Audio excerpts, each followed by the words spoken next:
শিৱসাগৰ বিশিষ্ট শিক্ষাবিদ সমাজকৰ্মী অকণ বৰুৱা ছাৰৰ শৰণত আমি দুদিনীয়া কাৰ্যসূচীৰে এই ঐতিহাসিক তলাতল ঘৰৰ সমীপত তলাতল ঘৰৰ সন্মুখত আমি ভলীবল প্ৰতিযোগিতা অনুষ্ঠিত কৰিলোঁ আৰু যথেষ্ট আকৰ্ষণীয়ভাৱে এই খেলৰ পৰিসমাপ্তি ঘটিলে বুলি আমি অনুভৱ কৰিছোঁ আৰু অসমৰ প্ৰায়কেইটা জনপ্ৰিয় বা চৰ্চাবহুল টীমে আজি অংশগ্ৰহণ কৰিলে আৰু আটাইতকৈ ভাল লগা কথাটো খুব আকৰ্ষণীয়ভাৱে আজি ফাইনেলখনৰ পৰিসমাপ্তি হ'ল। তাত আজি আমাৰ ACB দলে গুৱাহাটী ACB দলে বিজয়ী হ'বলৈ সক্ষম হ'ল আৰু ফাইনেল খেলত আমাৰ হৰভোগে আমি ইয়াত মানে বিজিত দল হিচাপে নিশ্চিত হ'ল আৰু যথেষ্ট আকৰ্ষণীয় সকলোকে আমি ধন্যবাদ জনাইছোঁ আৰু শিৱসাগৰ সকলো ৰাইজ সৰ্বস্তৰ ৰাইজ আহি ইয়াত এই খেলখন প্ৰাণবন্ত কৰি তোলাত এই খেলখন জনপ্ৰিয় কৰি তোলাত ভূমিকা লোৱা সকলোকে আৰু সকলোকে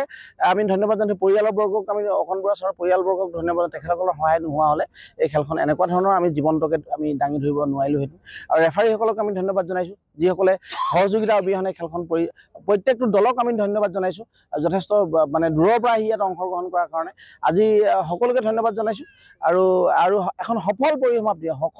সফলভাৱে আজি এই খেল উদযাপন হ'ল বুলি আমি অনুভৱ কৰিছোঁ। আমি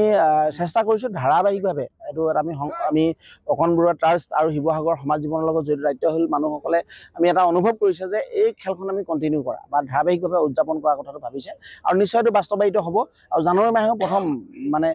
শেষৰ ফালে আমি খেলখন আমি ধাৰাবাহিকভাৱে অনুষ্ঠিত কৰিম বুলি